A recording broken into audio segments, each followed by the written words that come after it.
Hey, what's up, everybody? Welcome to Catch, Hook, and Shoot. Today is Sunday, September 16th. Hell in a Cell pay-per-view actually just ended as I'm recording this. It's a pretty good show. Before we get into that, hope everybody's enjoying the show as always. Hope you're checking us out on YouTube, Podbean, Spotify, iTunes, Google Play. Any place you find your podcast, just search Catch, Hook, and Shoot. Also, make sure you're following on Facebook, Twitter, Snapchat, Instagram, all that fun stuff. Again, just search Catch, Hook, Shoot. You should be able to find us. And if you ever want to shoot me an email, you have any questions, comments, anything you'd like to hear me talk about on the show, it's catchhookshoot@gmail.com. And I don't think I mention this very often, but my name is Tom. I am the creator and the host of the show here. So, like I said, Hell in a Cell pay-per-view just ended. Pretty good show overall. A lot of really good matches on this pay-per-view, I thought. So just gonna kind of go through the results here. On the kickoff show, we had the SmackDown Tag Team titles. Rusev Day challenging the New Day. Actually, didn't get to see all of this match. I forgot that the show was starting earlier now. So I wasn't home for the very beginning of it, but the New Day did retain the SmackDown Tag Team titles. And then on the main card, of course, we had Daniel Bryan and Brie Bella versus The Miz and Maurice. For what it was decent. I mean, mixed tag team matches are typically not, wrestling clinics for the most part, but the storyline between The Miz and Maurice and Daniel Bryan and Brie Bella, I think, has been a good one thus far. I mean, putting Bryan into a program with The Miz was definitely, a good call by WWE. There's a lot of history there, and the two of them always put on just stellar matches. So The Miz and Maurice came out on top in this one. I'm sure this storyline is going to advance further, especially with the all-women's pay-per-view Evolution coming up. Wouldn't be surprised to see Brie versus Maurice in a one-on-one match there, maybe with some type of stipulation. Who knows? Moving on to the first Hell in a Cell match, actually the first match on the main card, Jeff Hardy versus Randy Orton. This one was just a great way to kick off the show. Really violent, brutal match. Randy Orton went after Jeff Hardy's his ear piercing, his ear gauge again. This time with a screwdriver. Just really kind of hard to watch at points, but there was some bloodshed in this one. Obviously, it was all done the hard way. Nobody bladed or anything. Jeff took a ridiculous fall from the top of the cage through a table, trying to hit Randy Orton, but Orton moved out of the way at the last minute, and Hardy just went face first through the table. Had the EMTs come out, took him out on a stretcher. They were given medical updates throughout the show. I'm hopefully that's all storyline. He's not really injured. But yeah, definitely very entertaining way to open up the show. Randy Orton did come out on top in that one. For the SmackDown Women's Championship, Becky Lynch took this one over Charlotte Flair. There had been rumors of a double turn happening in this match, with Becky going back to being a babyface and Charlotte turning heel. That didn't happen. I think it's probably a little too soon to try to turn Becky back to babyface, even though the fans really are not taking to her as a heel. I mean, she's still getting cheered, but I think, if they would have gone with the double turn, I think it would have worked, because I think Charlotte is a more natural heel, just like her father. It's not that she's a bad baby face. She's just, being a heel just seems more natural for her, like I said, the same way it did for Ric Flair. But Becky Lynch did come out on top in this one. Charlotte tried to be the good sportsman and raise her hand, shake her hand after the match, and Becky wasn't having any of it. She just kind of turned her back on her and walked out. So I'm sure this one's not over with by any stretch of the imagination.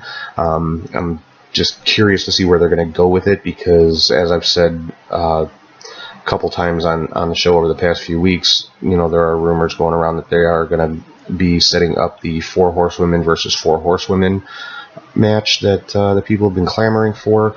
The original rumor that I read was that this was supposed to happen for Survivor Series, but I don't think there's enough time to really set that up right.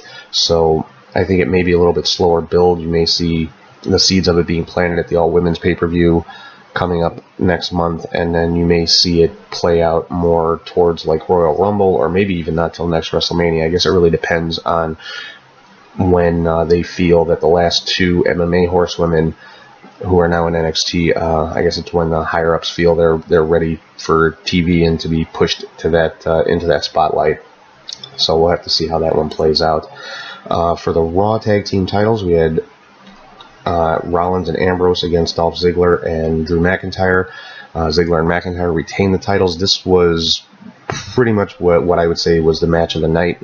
This one is the one that stole the show. I mean, these 4 guys pretty much can do no wrong in the ring. I mean, these are 4 of the top guys as far as in-ring performers go. These are 4 of the best in WWE, and they definitely did not disappoint tonight. I'm sure it's not the end of that storyline either. For the WWE Championship, you had AJ Styles and Samoa Joe. This one ended with a little bit of controversy. There was, again, some bloodshed in this one. AJ did pick up the victory. However, as he was pinning Joe, Joe had AJ in the Coquina Clutch, but AJ managed to roll over on top of Joe and get the pinfall. But in the process of doing that, as the referee was making the 3 count, AJ did tap out. So obviously this one's far from over with. They actually announced during the show, Paige made the match for the Super Showdown coming up in Australia. AJ versus Joe, no DQ, no count out. There must be a winner. So that, I mean, another match with these 2 can only be a good thing. Now, for the Raw Women's Championship, we had Ronda Rousey and Alexa Bliss. Good match. Ronda Rousey did a great job of selling the rib injury that she has. I like the way that they're, making Ronda look not so indestructible. I mean, they're not doing anything to diminish her toughness, but they're letting people see she can be hurt, she can be injured. She's not some indestructible machine like Brock Lesnar. They pushed Brock as just nobody could touch him. And things like that, and they're not doing that with Ronda, and I think that's good because it'll allow her to lose, quite frankly, at some point, because I mean she's not going to be champion until she retires. That just doesn't happen anymore. But she did great job selling the injury, and again, just like at SummerSlam, she came out on top with the armbar on Alexa. Just overall a good solid women's match. And then the main event of the show for the Universal Championship was another Hell in a Cell match with Braun Strowman and Roman Reigns. Pretty much like any other match with these 2. I mean, I'm not saying that's a bad thing. These guys have put on some great matches in the past. Today was no different. You had Mick Foley as the special referee in this one. You had run-ins from Seth Rollins and Dean Ambrose, as well as Dolph Ziggler and Drew McIntyre, all 4 of them fighting up on top of the cell. You had Seth Rollins and Dolph Ziggler both take a bump through the announce tables, falling off of the side of the Hell in a Cell. I'd say they probably dropped about 10-12 feet. It wasn't from the roof, thankfully. I don't think that's something they're going to be doing on a regular basis. But and then at the end of the match, there was a rumor going around that Brock Lesnar was in the building tonight. Obviously he was, because he came out at the end of the match, kicked the door off of the cell, and just proceeded to beat down both Strowman and Roman Reigns. Paul Heyman maced Mick Foley to kind of get him out of the equation, and so basically the match ended in a no contest. Pretty much what I expected from that one. I didn't expect to see a title change right now. So I'm sure this storyline is going to continue. Strowman, I'm sure, is going to have a whole lot to say about this tomorrow night on Raw.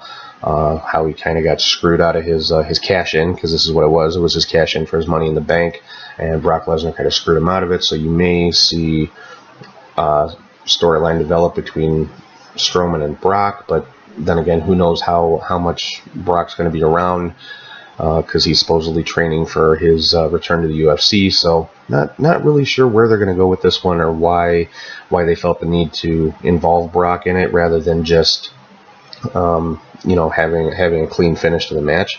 But not every match has to have a clean finish, as I've heard JR say numerous times. So whatever the plan is, I'm sure this was done to advance the story. So we'll just have to see how it plays out. But like I said, overall, I think it was a decent pay-per-view. I don't have any complaints about it. The red cell kind of threw me for a loop. I mean, it was definitely different. When I first heard about it, I thought it might make it kind of hard to watch. I thought it might make it hard to see the guys in the ring, either on TV or in person. But that wasn't the case. It kind of gave it the appearance that it was like plastic or something like that. I mean, obviously it wasn't. If it was, if it was a plastic cage, I don't think it would have taken the guys walking around on top of it and things like that. It was probably just like a plastic coating over the chain link, and maybe it was done for aesthetic purposes, maybe it was done for safety purposes, so that it doesn't cut the wrestler so easy if it's got the coating over it. Whatever the case may be, I mean, it was definitely different. I thought it actually looked pretty cool on TV. So yeah, I wasn't 100% sure about it, but after seeing the pay-per-view, I think it was pretty cool. So yeah, definitely gotta keep an eye on Raw and SmackDown this week to see how these storylines are gonna play out. Of course, on Raw they've been really playing up the Triple H and Undertaker angle. You had Triple H come out last week and basically calling out the Undertaker. And the Undertaker is supposed to be making an appearance this week, so they're really pushing this one hard for Super Showdown in a few weeks. I mean, it's Triple H and the Undertaker. I don't think it's possible for them to put on a bad match with those two guys in there. So I'm really looking forward to this one. And another note from Raw: Renee Young is now the permanent color commentator for Raw. She replaced Coach, which I have no problem with. I actually like it. I'm not a huge fan of Coach's commentary, so he's been moved to the kickoff show panels for pay-per-views now, and Renee's going to be a permanent fixture on Raw, which I think it's awesome. I mean, she's been with the company a really long time. She's definitely earned her spot, I would say, and the first full-time female commentator in the history of WWE. I have nothing negative to say about it at all, and I think I've seen people complaining about her commentary, that all she does is the oohs and ahs and stuff like that, and she's still learning. I mean, yes, she's been with WWE for a long time, but she spent a majority of that time as an interviewer.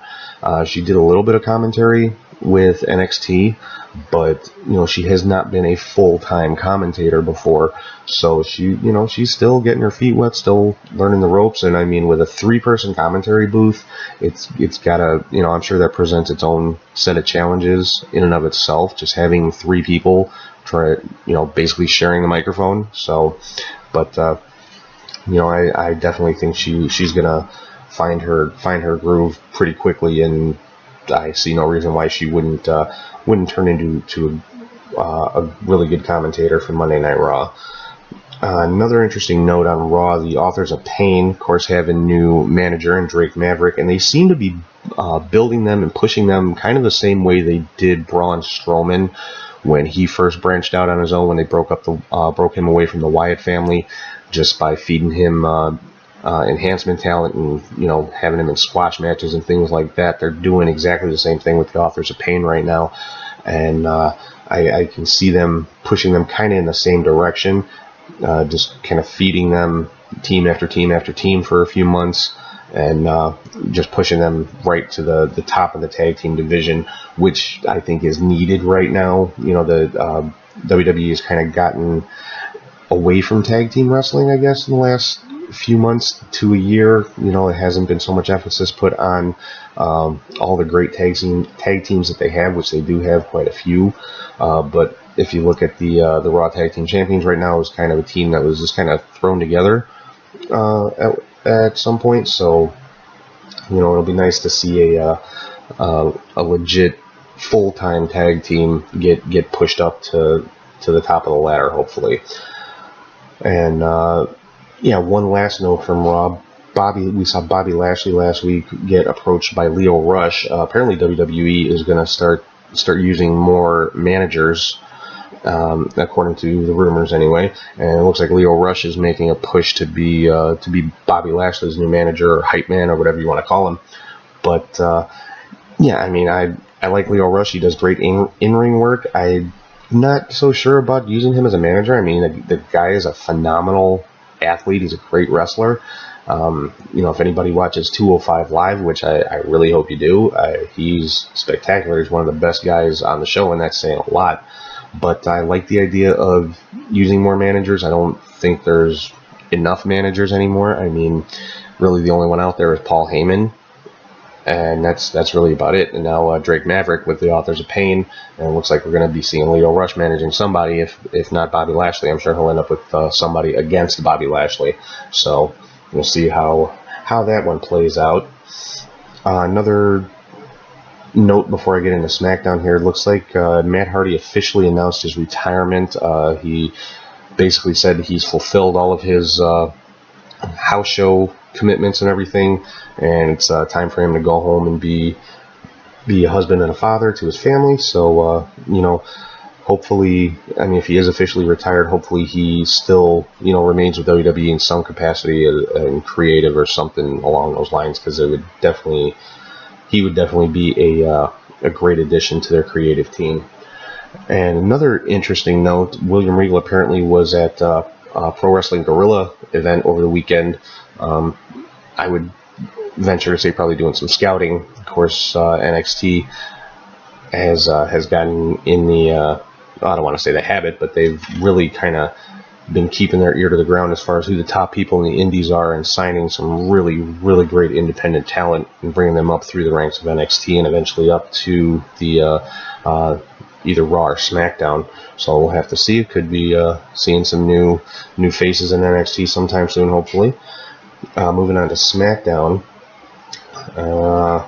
Yeah, really the only news I've got for SmackDown right now is Andrade Cien Almas seems like he's in line for a pretty good push. Apparently Vince McMahon, according to the rumors, is very, very high on Almas, and so we're probably going to continue seeing him pushed up the ladder on SmackDown. He's had some great matches the last few weeks, defeated R-Truth this past week, so again, kind of like AOP, I think we're going to see it Almas just kind of keep getting pushed higher and higher on the SmackDown ladder, and eventually, I would say whoever the WWE champion ends up being, whether it's Samoa Joe or AJ Styles, will probably at some point down the line we'll see a pretty good rivalry with Andrade Cien Almas. So either one of those I think would be entertaining. So I'm definitely excited to see that.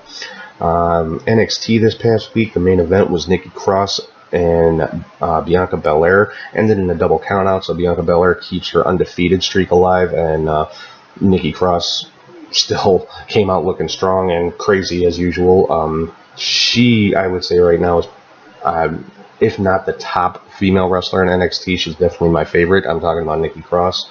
Bianca Belair is fantastic, so I think the rivalry with these two is good, and it's just getting started. Shayna Baszler had a match with an enhancement talent, and it was basically just a squash match, just to kind of keep her looking strong, show, you know, how dominant she can be and things like that. She's obviously going to be having her rematch coming up with Kairi Sane. If it's not on NXT TV in the next couple of weeks, I would think you'd probably see it at the Evolution pay-per-view then. Also saw Oney Lorcan and Danny Burch come back as a tag team. Again, another great tag team. NXT's tag team division has typically always been very strong. You know, these two guys should be right up there at the top. I know they've had, you know, some opportunities at the NXT tag team titles. They've always been, to me, I mean, I know they're a great team, but they've always been positioned as kind of a mid-card tag team, which, you know, I mean, there has to be mid-card teams no matter what, mid-card wrestlers, things like that. But you know, hopefully they'll push these guys a little bit higher. I mean, I would not be opposed to seeing them carrying the NXT tag team titles.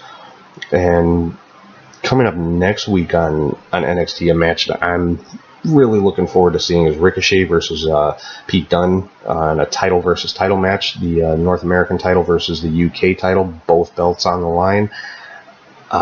Should be an amazing match with these two guys. Definitely a contrast in styles. Ricochet, of course, the high-flying, just human highlight reel. I know that's kind of cliche, but that's God's honest truth when it comes to Ricochet. And Pete Dunne, the mat technician, submission submission guy, you know, always working on the joint holds and things like that. So it should be a great match. I'm not expecting to see either title change hands, though.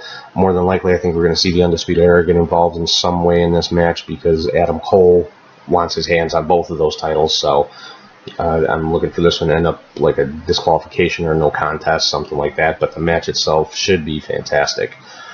205 Live, I've actually spent a lot of time in the last couple of weeks catching up on 205 Live. I have to be honest, I did not really get into it when they first started it after the Cruiserweight tournament, but I've spent the last few weeks watching every episode since they introduced Drake Maverick as the GM.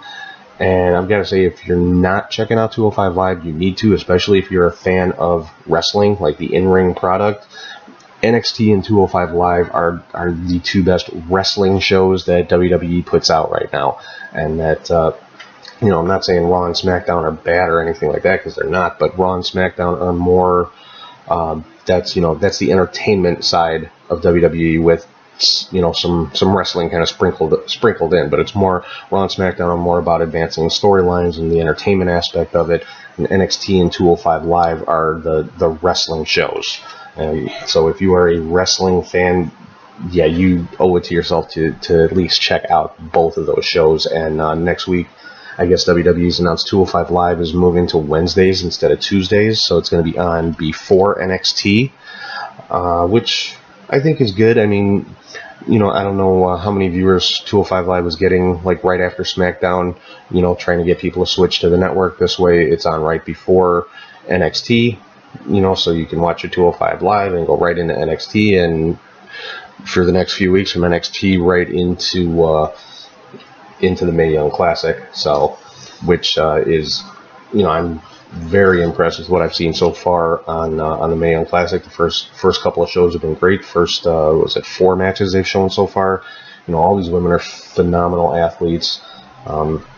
Like I said, I have not looked ahead at any spoilers. I know all the matches are already taped, and the final match is already set up. I have no idea who is in that final match yet. I don't want to know. I want to actually watch the show and enjoy it and not know who's going to win. And I have done what I said I was going to do last week as far as paying more attention to independence and other things going on in the world of pro wrestling. Lucha Underground, like I said, I kind of have to rely on just like summaries that I can find online and highlight videos, things like that. Looks like there was a #1 contenders match for the Lucha Underground Championship between No Muertes and King Cuerno, ended in a double disqualification. But the new owner of Lucha Underground, Antonio Cueto, he you know, basically came out and said he doesn't. He rewards violence, he doesn't punish it, so he made them both #1 contenders. So next week it's going to be a 3-way title match with No Muertes, King Cuerno, and Pentagon Jr. for the Lucha Underground title. I wish to God I could see it, because that's going to be a ridiculous match with those 3 guys. And apparently Marty the Moth Martinez bribed Antonio Cueto for a shot at the Gift of the Gods title match. And another interesting note, I guess, Ray Phoenix, is kind of playing a gimmick or a storyline where he's kind of like losing his mind, apparently, what it sounds like. Like I said, I really wish I still had El Rey, because I was a really big fan of Lucha Underground when I was able to watch it. Impact Wrestling, you've got the LAX team of LAX, Santana Ortiz, and Conan with in a rivalry with they're called the OGs, Homicide, Hernandez, and King. Apparently they're under a ceasefire right now until the Bound for Glory pay-per-view, when the two teams will be going at each other.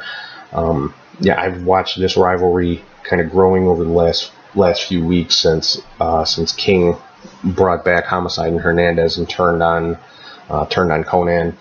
And yeah, I mean, Homicide and Hernandez, if you know, I think pretty much anybody who's ever followed Impact knows, you know, their history. Great, one of the great tag teams in TNA, at least.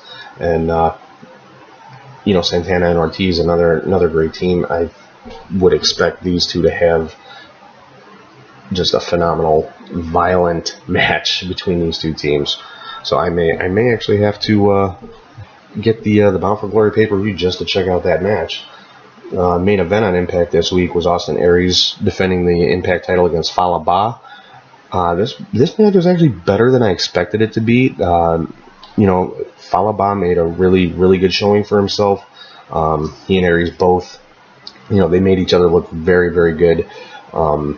And of course, at the end of the match, Aries retained the title, had some help from his guys Moose and Killer Kross.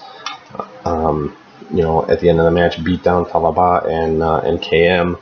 So, typical heel champion Austin Aries kind of stuff. It was, Impact I think has improved quite a bit since they are under new ownership and new management. I like the direction they're going. They're showcasing new talent. They're giving guys opportunities. Yeah, and a lot of it's out of necessity. They don't have a whole lot of big names anymore, but most of these guys are stepping up and taking the opportunities they're given, and they're running with them. And I think if they're moving along slowly but steadily. So I'm hoping I'm hoping nothing but the best for Impact, because I was a huge Impact fan when they first started up, all the way through the Aces and Eights storyline, which I know a lot of people weren't real fond of. I personally liked it.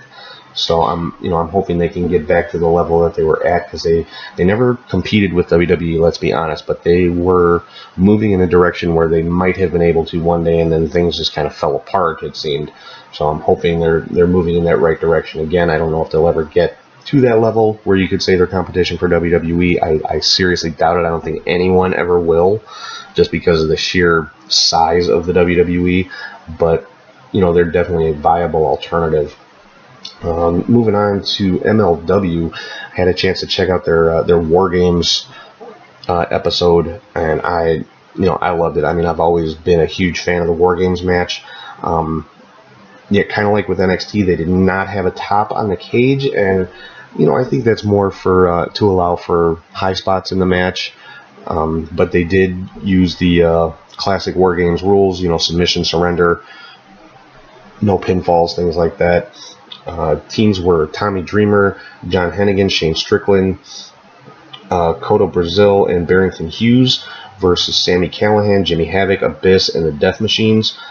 Tommy Dreamer's team did come out on top. They took the victory by submission. Obviously, it's the only way you can win in War Games.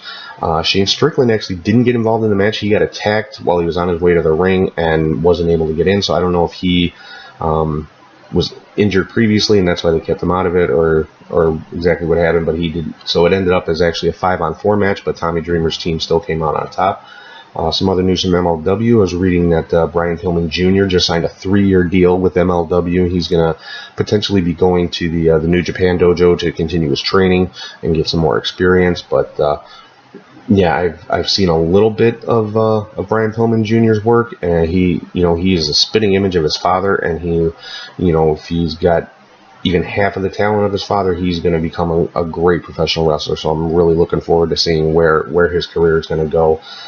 And there have been rumors going around that Pentagon and Phoenix were going to be signing with WWE potentially, but those rumors seem to have been put to rest, because it was I read this weekend that they are signed with MLW through 2019, so they're not going anywhere anytime soon. Now, at the end of those contracts, obviously they could potentially end up in WWE. I mean, WWE would be remiss if they didn't at least try to get these guys signed. I'm sure they'd probably end up on 205 Live, or at least Phoenix would. I'm not sure if Pentagon fits the bill as far as being a cruiserweight. Phoenix definitely does, but I mean, I think either one of them could hold their own on Raw or SmackDown as well. I'm sure they'd probably go to NXT first anyway. So just have to see what happens after 2019 with these two. Moving on to Ring of Honor. This week's show, Jay Lethal was defending the Ring of Honor Championship against Jonathan Gresham in a 30-minute Iron Man match. At the end of the 30 minutes, it was even at 1 fall apiece. Gresham asked for 5 more minutes, which he got, and Jay Lethal ended up taking the fall in the 5-minute sudden death. So he is still the ROH World Champion. There's also a match set up between six-man tag team match between the Briscoe brothers and Punishment Martinez versus SoCal Uncensored. That's one I definitely have got to see. That's just going to be, yeah, that's going to be one of the best six-man matches I think you're going to find anywhere.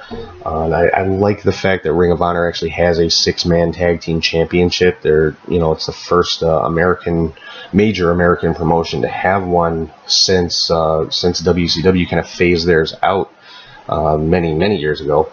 But six-man tag team wrestling, it's always been one of my favorite things. I know a lot of people are not fond of the multi-man matches like that, but of course that's been a staple in Mexican wrestling for years. Also in Japanese wrestling, the multi-man tag team matches are very big over there. I like that Ring of Honor has kind of given a place of distinction to six-man tag team wrestling, because that's something that I think has been missing from American wrestling. And you've got legitimate six-man teams like SoCal Uncensored, like the Young Bucks and Hangman Page and things like that. So, but yeah, that's definitely a six-man match I'm gonna keep my eye on, and hopefully be able to see it whenever that one comes up. And lastly, for New Japan, looks like the Bullet Club Firing Squad, which is the Tongan contingent of the Bullet Club, are on a recruiting mission. They've been posting a lot on social media the last week or so, I should say, just kind of looking for members, actually asking fans, for suggestions. Who do you think should be part of the Firing Squad and things like that, which is pretty cool. And obviously a big rivalry brewing there between the Firing Squad and the Elite.